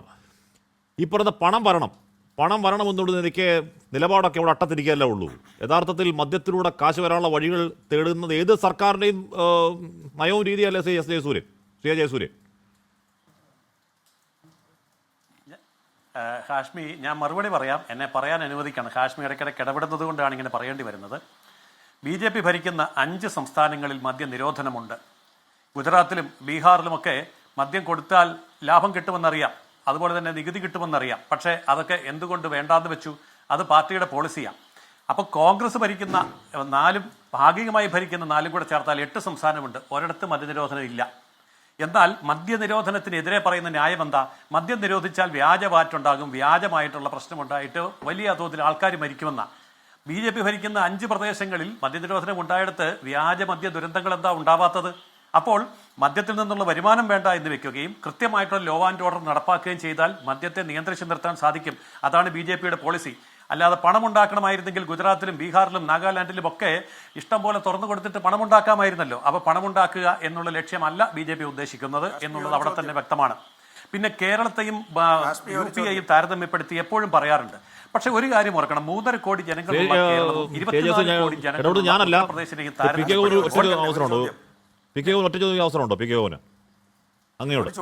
അല്ലല്ല ഇല്ലല്ല, ഞാനൊന്ന് പറഞ്ഞോട്ടെ. അല്ല, നിങ്ങളൊന്നും പറയുമ്പോൾ ഞാൻ ഇടപെടാറില്ലല്ലോ. അതുകൊണ്ട് എനിക്ക് പറയാനുള്ള സമയത്താണ്. അതായത് കേരളത്തിലെ 3.5 കോടിയെ UP-യിലെ 24 കോടിയോട് താരതമ്യം ചെയ്യുന്നത് ശരിയല്ല. കാരണം കേരളത്തിലെ 3.5 കോടിയും UP-യിലെ 24 കോടി ജനങ്ങളെയും അവിടെ 50 കോടി കിട്ടുന്നുണ്ട് എന്ന് പറയുമ്പോൾ കേരളത്തിലെ 24 കോടി എന്ന് പറയുന്നത് അതിന്റെ നേർപകുതി വരുന്നുണ്ട്. അതായത് 24 കോടി ജനങ്ങളുള്ള UP-യിലെ മദ്യത്തിലെ വരുമാനത്തിന്റെ നേർപകുതി കൊണ്ട് 3.5 കോടി വരുന്ന കേരളത്തിന്റെ മദ്യത്തിന്റെ വരുമാനം എന്ന് പറയുമ്പോൾ കേരളം എത്ര ഭീകരമായ രീതിയിലാണ് മദ്യത്തിലൂടെ വരുമാനം ഉണ്ടാക്കുന്നതും ജനങ്ങളെ കൊള്ളയടിക്കുന്നതും എന്നുള്ളതാണ് ഞങ്ങൾ ചോദിക്കുന്ന ചോദ്യം. അതുകൊണ്ട് BJPയുടെ നയം വ്യക്തമാണ്, മദ്യത്തെ പ്രോത്സാഹിപ്പിക്കാൻ വേണ്ടിയല്ല, മദ്യത്തിൽ നിന്ന് വരുമാനം ഉണ്ടാക്കാനുമല്ല. അപ്പം അങ്ങ് മദ്യപിക്കാത്ത ആളായത് കാരണം എനിക്ക് ഗുജറാത്തിൽ മദ്യം കിട്ടുമോ എന്ന് ഉറപ്പുണ്ടെന്ന് എനിക്ക് അങ്ങോട്ട് ചോദിക്കാൻ നിർവാഹമില്ല. ബീഹാറിൽ 11 പേരാണ് കഴിഞ്ഞ ഏപ്രിൽ 16 നടന്ന ചമ്പാരൻ ഇപ്പം വ്യാജ ദുരന്തത്തിൽ 11 പേരാ മരിച്ചു, ഒരുപാട് പേർ കണ്ടുപോയി. അപ്പൊ ഈ പറയുന്ന മദ്യം ഈ പറയുന്ന എന്താണ് നിരോധനമുള്ള സ്ഥലങ്ങളിലൊക്കെ മുറക്കി ഉണ്ടാകുന്ന വ്യാജമദ്യ ദുരന്തം, കൊലപാതകം. അല്ല, എന്റെ കൊലപാതകം നിരോധിച്ചെടുത്ത് കൊലപാതകം നടക്കുന്നില്ല, ശ്രീധരൻ നിരോധിച്ചെടുത്ത് ശ്രീധരൻ നടക്കുന്നില്ലേ എന്ന് പറയുമ്പോൾ നിരോധിച്ചു എന്നുള്ളത് കൊണ്ട് പരിപൂർണമായിട്ട് ഇല്ലാതാകുന്നു എന്ന് ആരും പറയുന്നില്ലല്ലോ. പക്ഷെ നിരോധിക്കുന്നു എന്നുള്ളൊരു കാര്യം പ്രധാനപ്പെട്ട കാര്യമാണ്. അതായത് സ്ത്രീധനം നിരോധിച്ചാൽ ശ്രീധരൻ നടക്കുന്നുണ്ട്, കൊലപാതകം നിരോധിച്ചാൽ കൊലപാതകം നടക്കുന്നുണ്ട്. അതുകൊണ്ട് അതൊക്കെ വ്യാജമാണ്, അതിലൊന്നും കാര്യമില്ല എന്ന് പറയുകയല്ല. നിരോധിക്കേണ്ടത് നിരോധിക്കുക തന്നെ ചെയ്യണം, വീഴ്ചയുണ്ടായ നടപടി എടുക്കണം. അതാണ് ഗവൺമെന്റ് പോളിസി ചെയ്യേണ്ടത്. ഓക്കെ, CR ഒറ്റ ചോദ്യം. അതായത് ഈ നയത്തിൽ എന്ന് പറഞ്ഞാൽ ധനകാര്യമന്ത്രിയുടെ ഈ ധനകാര്യ ശുപാർശയിൽ നിന്ന് പിന്നോട്ട് പോകാതെ യഥാർത്ഥത്തിൽ കോൺഗ്രസിന് മറ്റു വഴി ഉണ്ടാവുമോ CR? അതിനെ U-ടേണോ മലക്കം മറിച്ച് എന്ത് വിളിച്ചാലും തീർച്ചയായും 100% പിന്നോട്ട് പോകണം. 100% പിന്നോട്ട് പോയേ പറ്റൂ. എനിക്ക് ഒരു തർക്കവും കാര്യത്തിൽ. കാരണം അത് കോൺഗ്രസ് സമ്മതിക്കാൻ സാധ്യതയില്ല, മുസ്ലിം ലീഗ് സമ്മതിക്കാൻ സാധ്യതയില്ല, ഒരു സംശയവും വേണ്ട, പുറകോട്ട് പോവും. അതാ ഞാൻ പറഞ്ഞ ഒരു കറക്റ്റീവ് മെഷർന്ന് ഗോപൻ ഇഷ്ടപ്പെട്ടാലും ഇല്ലെങ്കിലും LDF അല്ലാതെ മറ്റാരും ഇല്ല എന്ന് വെച്ചത് തെറ്റാണെന്ന് പറഞ്ഞത് പി രാജീവാണ് സഖാവേ. പി രാജീവിൻ്റെ സ്റ്റേറ്റ്മെൻറ്റ് എൻ്റെ ഉണ്ട്, വേണമെങ്കിൽ ഞാൻ തരാം. പക്ഷേ പ്രശ്നം അതല്ല, അത് പിണറായി വിമർശിക്കാനല്ല. ഇപ്പൊ സതീശനെ വിമർശിക്കുന്നത് പിണറായി അല്ല, പിണറായിയുടെ വിമർശനം തീർന്നു. ഇപ്പൊ സതീശനെ വിമർശിക്കുന്നു. നിങ്ങൾ അതുപോലെ പിണറായി അല്ലാതെ ആരും ഇല്ലെന്ന് ഇടതുപക്ഷം തീരുമാനിച്ചില്ല. അത് തെറ്റായി അല്ല. മുദ്രാവാക്യം പാളിപ്പോയെന്ന് പറഞ്ഞു, ശരിയാണത്? അല്ല, അത് പോട്ടെ, അതൊക്കെ പോട്ടെ, ഞാനല്ല പറഞ്ഞു. മുദ്രാവാക്യം പാളിപ്പോയി എന്നുള്ളത് പറഞ്ഞത് പിണറായിയുടെ പടം വെച്ച് മറ്റാരുണ്ട് എന്ന ചോദ്യം പാളിപ്പോയി എന്ന് പറഞ്ഞത് അത് തെറ്റായിരുന്നു. അല്ല, അതെന്തോ ആവട്ടെ, ഞാൻ ആ വാദമല്ല. ഞാൻ പറഞ്ഞത് ഒരാൾ മാത്രമല്ല ഒരു മുന്നണിയിലുള്ളത്. നിങ്ങൾ ചർച്ച ചെയ്യണ്ടോ ഇല്ലയോ എന്നുള്ളതൊക്കെ ഇപ്പോൾ അതല്ലേ എല്ലാവർക്കും അഭിപ്രായം പറയാമെന്നൊക്കെ പാർട്ടി സെക്രട്ടറി നാട്ടുകാരോട് പറഞ്ഞത്. നിങ്ങളൊക്കെ ഇപ്പം എന്താ ഇതിനു മുമ്പ് അഭിപ്രായം പറഞ്ഞിരുന്നെങ്കിൽ ഇപ്പം അങ്ങനെ അഭിപ്രായം പറയണോ? അത് പറയണ്ടല്ലോ. അത് ഒരു മിസ്റ്റേക്ക് ഉണ്ടായിരുന്നു എന്ന് സമ്മതിക്കലാണ് ഒരു കമ്മ്യൂണിസ്റ്റുകാരൻ്റെ ആദ്യത്തെ കാര്യം. അത് സമ്മതിക്കാൻ ഇപ്പോഴും തയ്യാറില്ലെങ്കിൽ ഞാനൊന്നും പറയാനില്ല. നിങ്ങളുടെ നയങ്ങളൊക്കെ ശരിയായിരുന്നു, ഇവരുടെ നയം 1 മാസം കൊണ്ടൊക്കെ തെറ്റാണ് എന്നാണ് പറയുന്നതെങ്കിൽ അതിനൊരു ന്യായീകരണമില്ല. നിങ്ങളുടെ നയം തെറ്റായിരുന്നു, അതുകൊണ്ട് ഞങ്ങളും അത് ആവർത്തിക്കുകയാണെന്ന് ഇവർ പറഞ്ഞാൽ അതിനോട് ചർച്ച ചെയ്യുന്നിടത്ത് ആ വിഷയം കൊണ്ടുവരുന്നതിന്റെ യുക്തി എന്തുവാ? അല്ല, അത് മതി, ഞാൻ അതേ പറഞ്ഞുള്ളൂ. ഞങ്ങൾ ഈ മദ്യനയം നടപ്പിലാക്കിയില്ല. ഈ നയം അല്ലായിരുന്നല്ലോ ഞങ്ങളുടെ. അല്ലല്ല, നിങ്ങൾ മദ്യനയം ഈ നയമല്ലോ സാർ ഞങ്ങളുടെ മദ്യനയം. അത് വളരെ പ്രോഗ്രസീവ് ആയിരുന്നല്ലോ. ഈ നയം ഞങ്ങളെ പ്രതിയാക്കുന്നത് ഞങ്ങൾ മദ്യ മുതലാളിമാർക്ക് എടുത്തില്ലല്ലോ. അല്ല, ഞങ്ങളെ പിന്നെ അതിന് പ്രതിയാക്കി ആരെ രക്ഷിക്കാൻ വേണ്ടിയാ? അതേ കേരളത്തിൽ മദ്യം വ്യാപിപ്പിച്ചത് നിങ്ങൾ. അല്ല, മദ്യവ്യാപനത്തിൽ നിങ്ങൾക്ക് പങ്കില്ല എന്നാ ചോദിക്കുന്നത്. അത് കാമ്പുള്ള ചോദ്യമാ. അല്ലല്ല, മദ്യവ്യാപനത്തിന്റെ കാര്യത്തിൽ ഒരു രാഷ്ട്രീയ പാർട്ടിയുടെ സഖാവ് ഗോപൻ, ഒരു മിനിറ്റ്, ഞാൻ കേരളത്തിൽ വ്യാപനത്തിൽ അങ്ങേക്കും എനിക്ക് മനസ്സിലായി. അങ്ങയുടെ ഫാസിസ്റ്റ് എന്നോട് വേണ്ട. ഞാൻ പറഞ്ഞില്ലല്ലോ, ഞാൻ മദ്യനിരോധനം അല്ലല്ലോ പറഞ്ഞേ. ഞാൻ നിങ്ങളുടെ മദ്യനയത്തിൽ തെറ്റുണ്ടായിരുന്നു എന്ന് ഞാൻ പറയുന്നു. എനിക്ക് ഇപ്പോഴും അത് തോന്നുന്നു. ആ മദ്യനയം ഇവരെ ആവർത്തിക്കരുത് എന്ന് തന്നെയാണ് നമ്മൾ പറയുന്നത്. ഓക്കെ, എന്തായാലും ചർച്ചയിൽ പങ്കെടുത്ത എല്ലാവരും നന്ദിയുടെ സമയം കഴിയുകയാണ്. എന്തായാലും പോയ 10 വർഷങ്ങൾ ഏതൊക്കെ വിഷയങ്ങളിൽ പോയ സർക്കാരിനെ പ്രതിപക്ഷം നിർത്തിപ്പൊരിച്ചോ, അത് ബന്ധുനിയമനം ആവട്ടെ, അത് PMC ആവട്ടെ, അത് മദ്യം ഒഴുകുന്ന ലിക്വർ പോളിസി ആവട്ടെ, ഒറ്റ മാസം കൊണ്ട് അതിൻ്റെ പേരിൽ അതിനോളം പഴി കേൾക്കുകയാണ് ഈ സർക്കാർ. എന്തായാലും ഈ വിഷയത്തിൽ കൂടി മദ്യനയത്തിൽ അല്ലെങ്കിൽ ഈ പറയുന്ന ലഹരി കുറഞ്ഞ വീര്യം കുറഞ്ഞ മദ്യത്തിൻ്റെ നികുതി ഇളവിൻ്റെ കാര്യത്തിൽ ഒരു യൂട്ടേൺ കൂടി ഉണ്ടാകുമെന്ന് ഒരു ദിവസങ്ങൾ കാത്തിരുന്നതാണ്. വലിയ എതിർപ്പ് ആ വിഷയത്തിൽ ഉയരുന്നുണ്ട്, പ്രതിപക്ഷത്ത് മാത്രമല്ല പാർട്ടി കോൺഗ്രസിനകത്തും. എൻകൗണ്ടർ പൂർണ്ണമാകുന്നു. ചർച്ചയിൽ പങ്കെടുത്ത എല്ലാവർക്കും നന്ദി. പ്രിയ പ്രേക്ഷകർക്ക് ശുഭരാത്രി.